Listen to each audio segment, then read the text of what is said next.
Hey everyone, this is Jim West, founder and CEO of TopCyberPro.com. And today, here we have a great, very impactful guest. We have Lynn, who I'm going to let her to fully introduce herself and talk about the great work that she's doing that has a major, major impact globally, major impact. Because again, as we get to know what Lynn does and the foundation that she started, it is something that is just one of the beautiful things about the cybersecurity industry, really, because this is an industry that welcomes everyone, and we need everyone in cybersecurity. Cybersecurity, is one of those things that it doesn't see color, it doesn't care about sexual orientations. It welcomes everybody, and we need everybody, as I said already, because it takes perspectives, it takes different experiences, and it takes different backgrounds to help and solve the problems and challenges that we have on a regular recurring basis with this ever evolving threat landscape. But I said enough already. Lynn, would you mind just telling us a little bit about yourself and what's the big thing that you do? Sure. Thank you so much for that kind introduction, Jim. So it's a great pleasure to be here today. I'm Lynn Dohm. I'm Women in Cybersecurity Executive Director. You'll often hear us go by our acronym, which is WiCyS, and we pronounce it WiCyS. Like we sisters, because that's Mhm. exactly what we are. We're this global cyber sisterhood.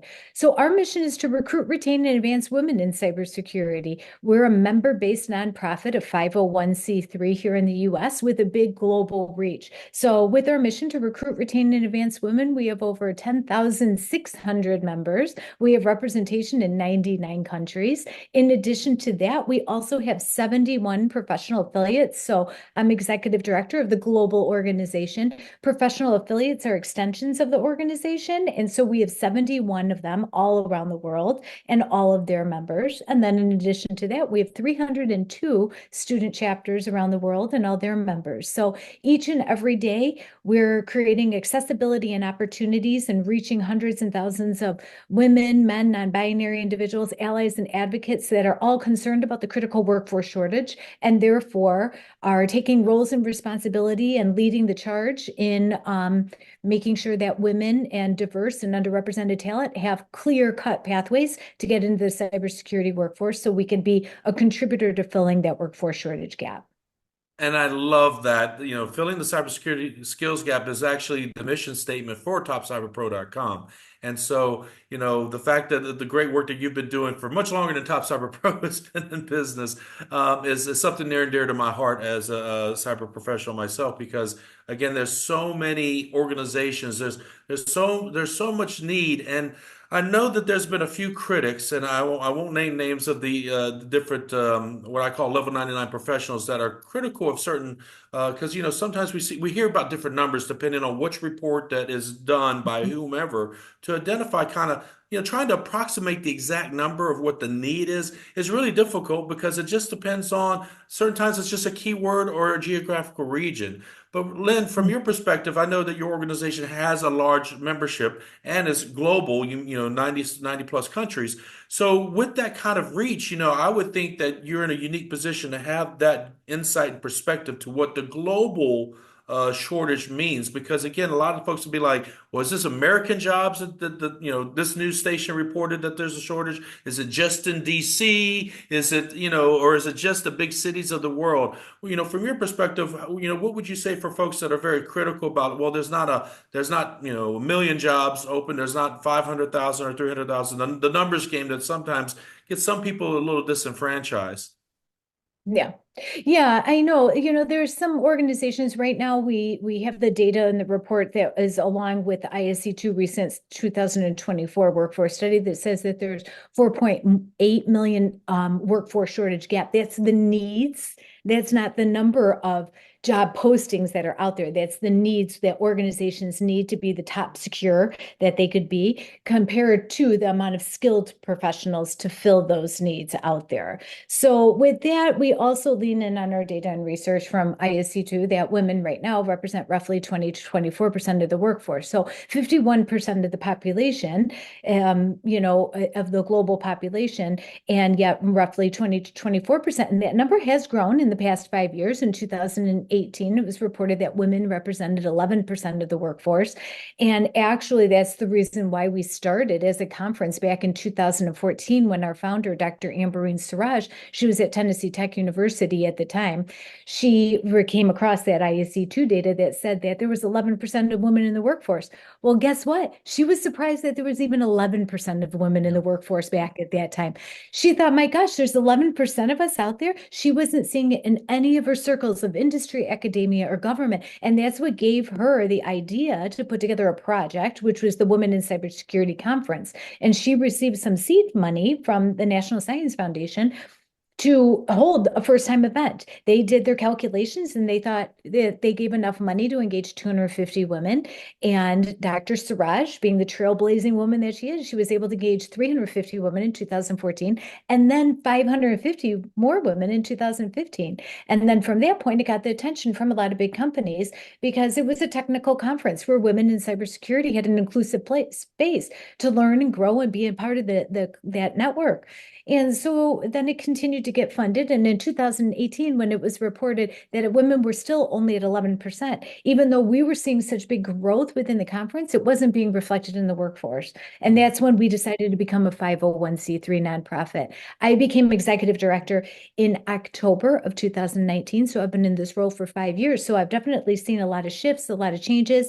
And for us, it's been a really interesting journey because we also have moved into we could recruit women all we want and underrepresented individuals into cybersecurity, but what does retention look like? And how is career advancement a part of the equation? And since our mission is to recruit, retain, and advance women, we've really taken the past year and really focused on what is that retention and advancement, and how could us as a nonprofit utilize our own research in order to make informed decision on programming efforts that make sense to bridge the gap from our community, which we serve, and in alignment with our employer partners, because that's the goal. We're here to build up the community to service and secure our corporate partners. Well, one of the most important things about, the representation is usually it's all about visual perspective and representation, right? You got to have, like in any industry, you're going to eventually have your poster childs or your rock stars, as I like to call them. And of course, you guys have like one of the top rock stars, and especially with the recent election, U.S. election, Jen Easterly from CIS, from CISA, being a director there, and she's done a lot of great press to try to quell the concerns about election tampering, election fraud. She was on almost I think every news station. She goes to lots of conferences.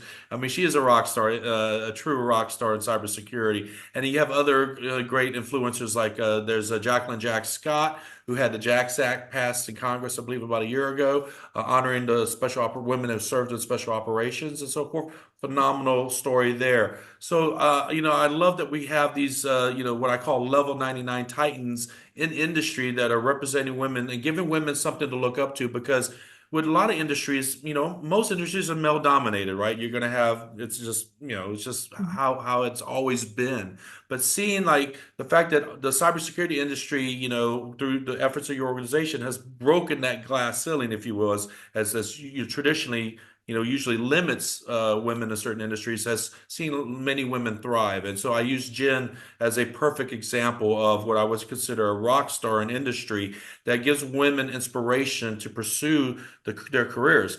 What would you say, with that being said, what would you say to, any women or anybody that would be that could be a potential member of your organization that is feeling things like imposter syndrome, feeling things like self-doubt, or being very self-critical, or saying, hey, it's a man's world, why would I even try? I'll just keep doing XYZ career choices, which what I have been doing. And they may have already hit those ceilings in that career path. What would be the message you would give them if they're watching right at this moment?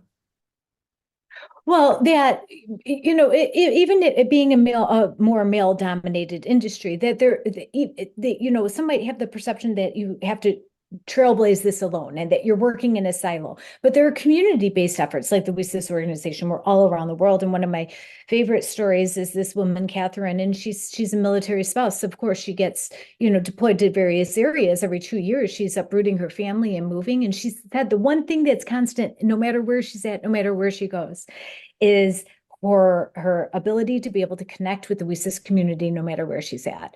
And so while you're going through any type of career transition or career advancement or anything within cybersecurity, that WiCyS is a place that's always a constant. We have a very large growing community. When I go to the UK, I meet up and have breakfast with the leadership of WiCyS UK and Ireland. When I'm in Australia, I go and meet up with the WiCyS Australian affiliate. Canada, I connect with them all the time. No matter where I'm going. This week, I'm heading out tomorrow to be with New York. There's always just this thriving, growing community in so many different places. And so you don't have to do this alone.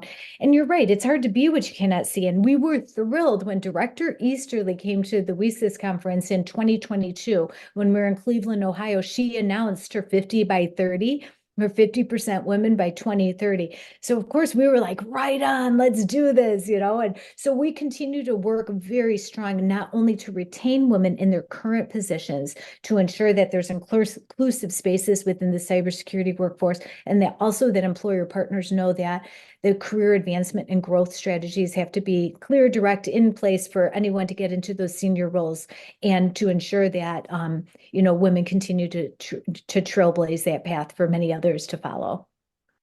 Wonderful. And here's my follow-up question, because anyone that's watching this right now and is probably already trying to Google women in cybersecurity, don't worry, you don't need to Google it. I have their links in the description below. So save yourself the Google search. You're a click away from getting more information. But before that, we get to that point where they're clicking on the link, getting more information.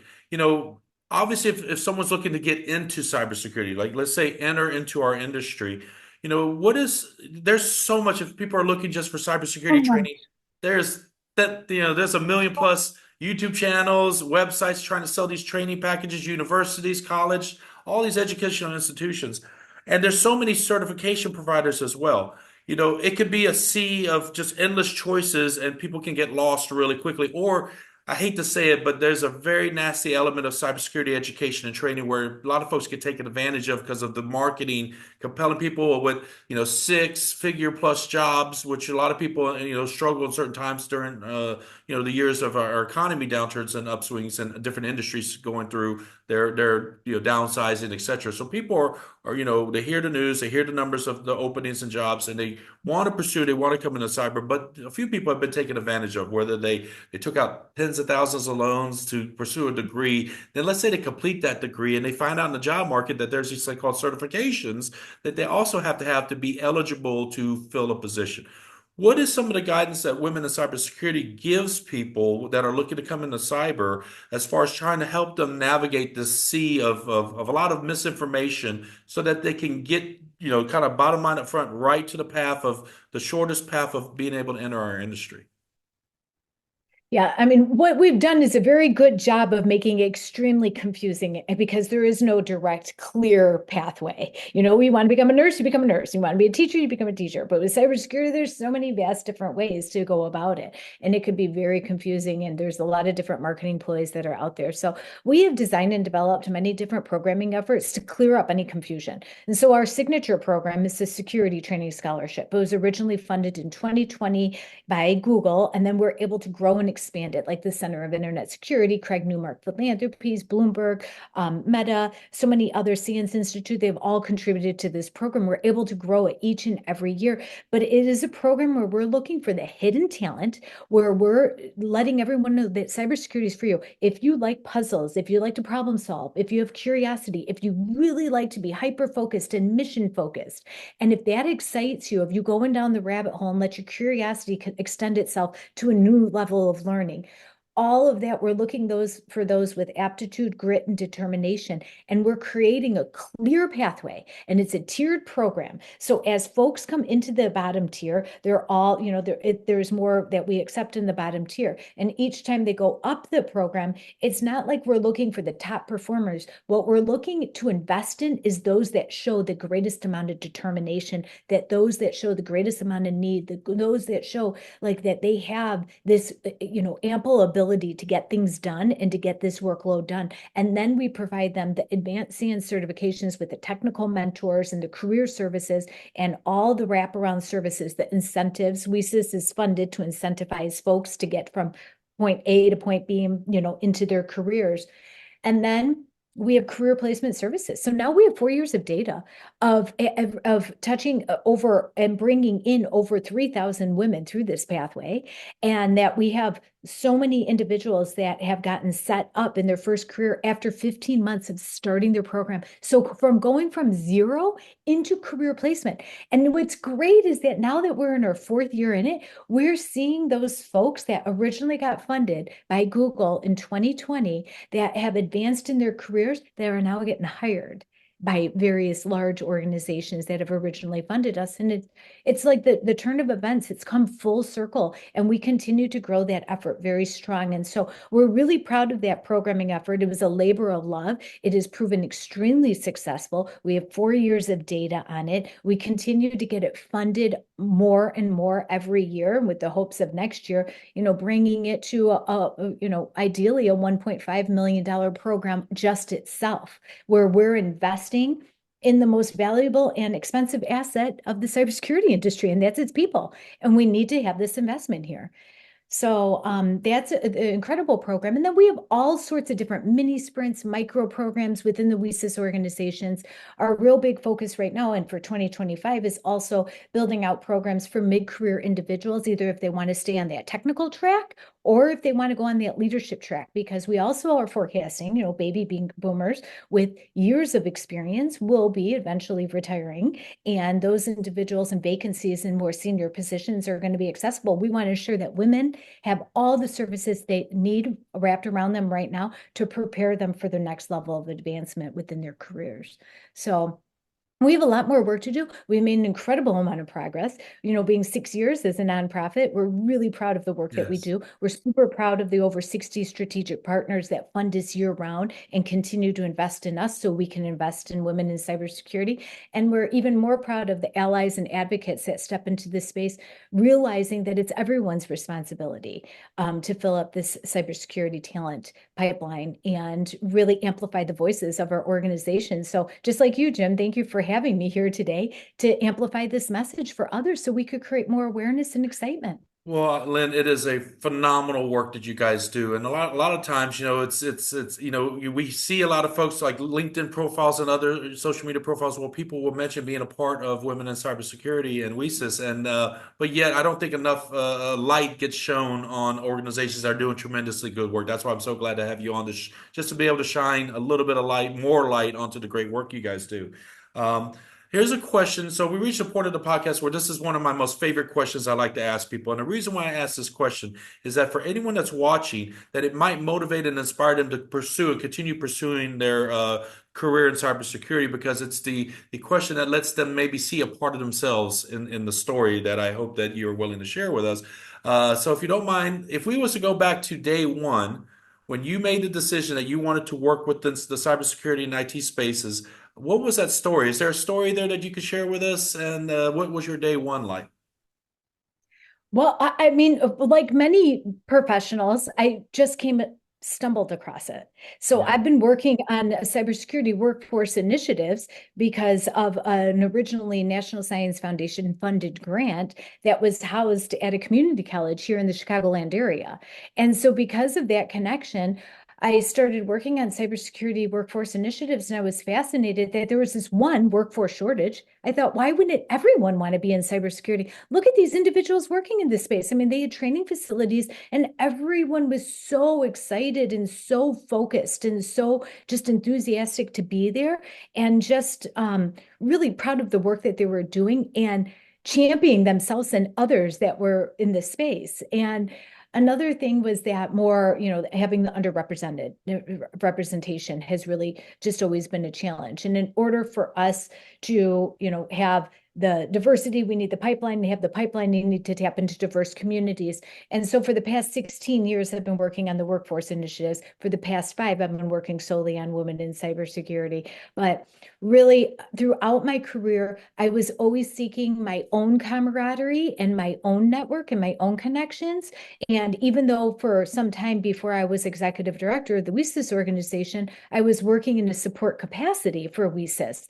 And my own community was right in front of me without me even realizing it. And so while I was seeking out, many different professional organizations to get that real strong connection with other women in cybersecurity. I wasn't able to find it until I went to my very own WiCyS conference in 2018. And it was a life-changing experience. It really elevated me in my career. And so then through the network I made and the companies that I was engaging with in that last year, my career advanced. And I received a little message from our founder, Dr. Siraj, in August of 2019, asking me if I would consider applying for the executive director role. So WiCyS really came to me in a place when I really needed it. It elevated me in my career.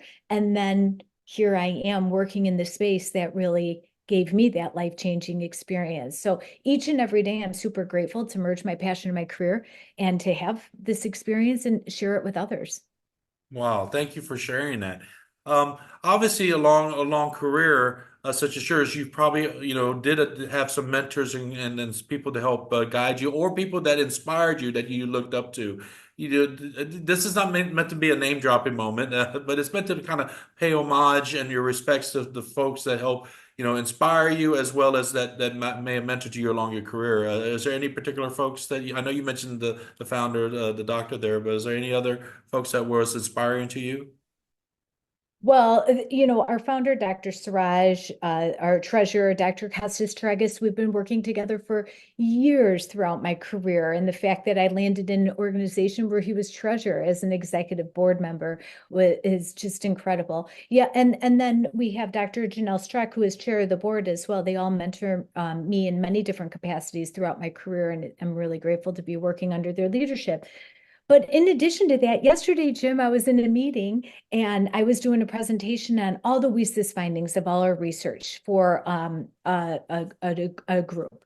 And in that meeting, there were four gentlemen that showed up that have been part of my mentoring and part of my career for the past 16 years. And when I joined that meeting, I saw those guys in the Zoom session. I was like, this feels like home because these are the individuals that elevated me, that were like, what, you need to persevere, you need to move forward, this is the direction, let me make the connection for you. So it's not even about mentoring, it's also about sponsoring, it's about bringing up. And what these guys did for me is they brought up my name in a room where I wasn't even in the room, and they elevated me into a space that where they knew that I had the capacity to be able to handle that type of growth in my career. And they were in that meeting yesterday. So it's interesting that you're bringing up this conversation right now, because I just had that heartwarming feeling of just, having them be in that session as I was presenting on WiCyS, and afterwards, just having the time to connect with them again. It's Wonderful. very, I'm really proud of the network and the connections that I have, but I'm mostly so grateful for those that have helped elevate me in my career.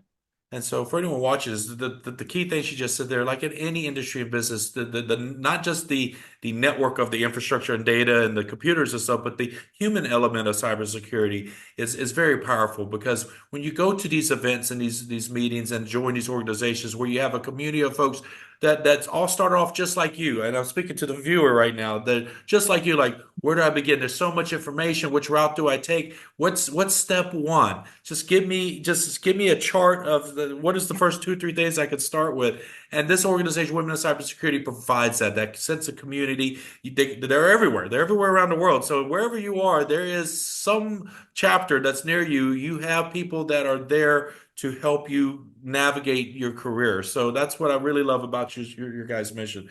Um, I'd like to segue into a point of the conversation where we're talking a lot about cybersecurity, and it's just for levity. It's a speed round of questions where there's no right or wrong answer, and it's just to kind of have a bit of fun because people are like cyber numbers, skills gap, etc. I get it. So this is the fun part of the interview. So if you're ready, it's just the first answer that comes to mind.